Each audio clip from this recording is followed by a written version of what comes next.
What makes a legend? What mix of courage, inspiration, and inner strength propels an ordinary individual to make history, to stand out from the rest of the populace, shape the world around them, become heroes or villains? I am Funky Monkey. Come with me now as we leave the House of Love behind and enter a new realm, the House of Legends. Well, hey there, Internet, and welcome to my House of Legends. Now, it's been a very long time since I last looked at the works of Roland Emmerich, and Universal Soldier was never going to cut the mustard. I still wonder where that red text came from. By the by, don't forget to check out my History of Turrican miniseries. And hey, Luna!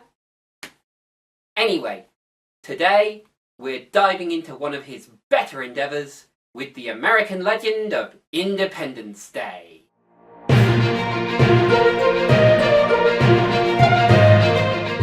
Released in 1996, Independence Day is the blockbuster mega hit from the mid-90s dream team of Roland Emmerich and Dean Devlin. As the USA prepares to celebrate its independence from the UK, an extraterrestrial threat begins to loom overhead.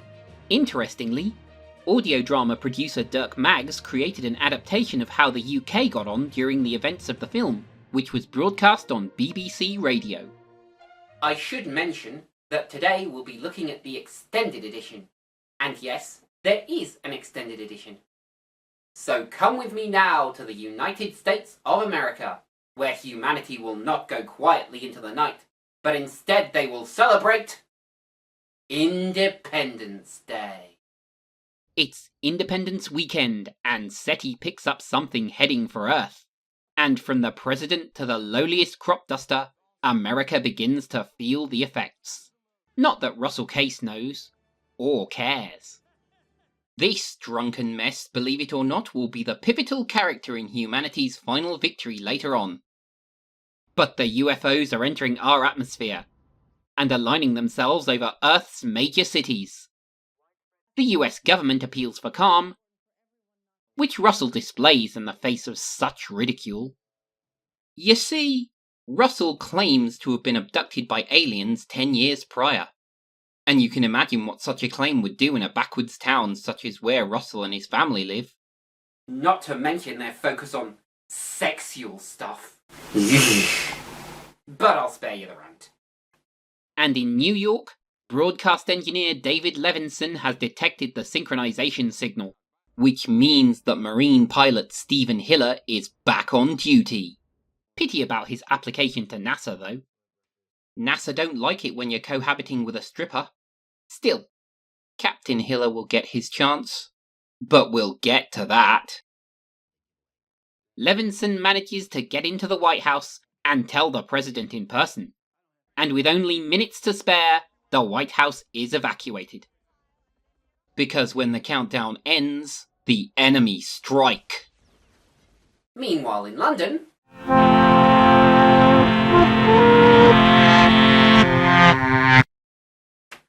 By which I mean that London is also destroyed. Go Brum! Hiller's squadron is deployed to strike back, which goes about as well as you'd expect. The enemy release their own fighters, who are also shielded, but Hiller knows the territory and manages to bring at least one of theirs down, while in ID4 UK, Patrick Moore gets into a fistfight with an alien. Well, he was a former Air Force pilot himself, you know. While on board Air Force One, Julius Levinson has words for the surviving government.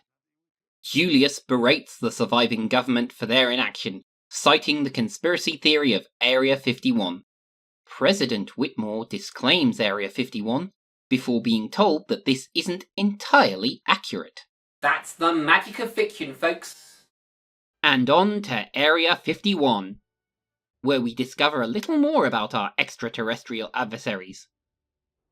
It's also around this point that Hiller meets up with a fleet of RVs, residential vehicles, driving through the desert, also on their way to Area 51.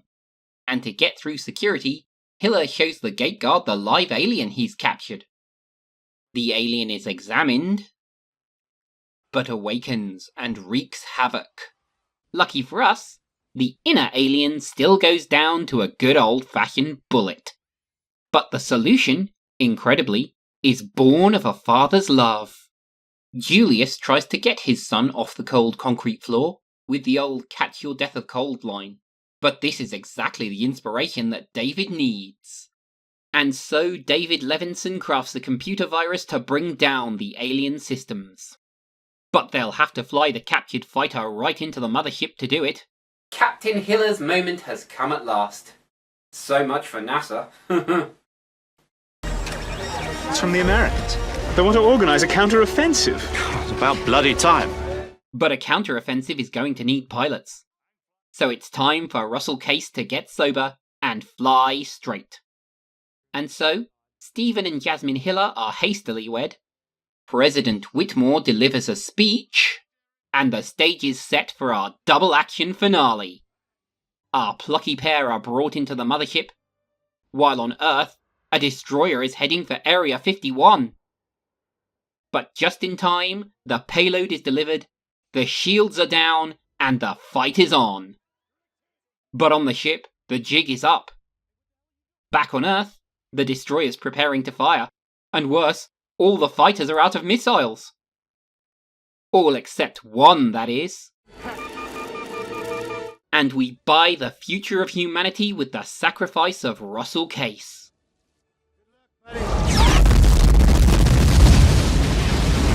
But there's still the little matter of the mothership, which Levinson executes with a second payload, and Hiller with a nuclear one.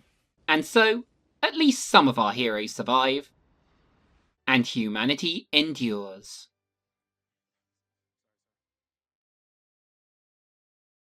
But the day would come when these nameless horrors would return, and that is our next legend. For now, though, that was Independence Day, an absolutely essential addition to the House of Love. The House of Legends, though? Not so much. So yeah, this is a good old-fashioned popcorn blockbuster. Heroes, villains, explosions, big speeches, and most of all, enough American jingoism to float an aircraft carrier. Unfortunately, movies like this are more likely to hit and fade than be remembered, and if they're remembered at all, mostly as a moment in time. An adventure that was great, but not classic. So what is this movie's fate?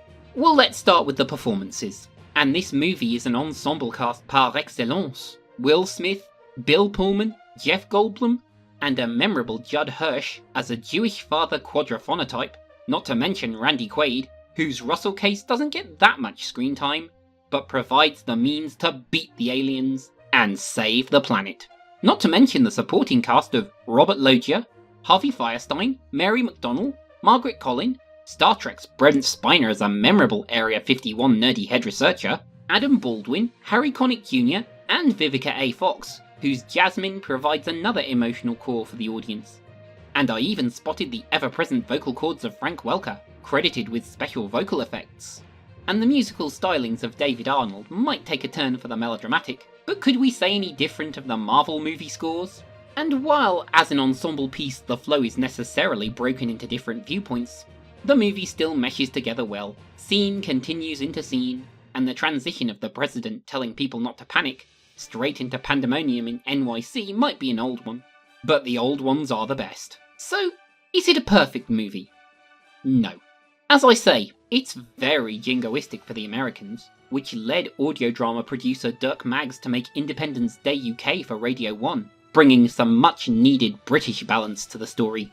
And I'm sure that Hirsch's performance might offend someone, even if for himself he's very much in on the joke. After all, he'd have to be to go ahead with it, and I'd be surprised if anyone ever said that this movie was their very favourite of all time. It was a big hit at the time, and it's still a great adventure for an afternoon's watch. But as an enduring legend, I don't see it. But then, not every film is meant to be a legend, or start a billion-dollar franchise. And while I couldn't say that Independence Day was legendary, it's still one hell of a ride, and I can heartily recommend it. Thumbs up, Flyboy. I've been Funky Monkey, inviting you to join me next week for the sequel, and to start your own legend and see where it leads. So long, folks.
Hey folks, Funky again.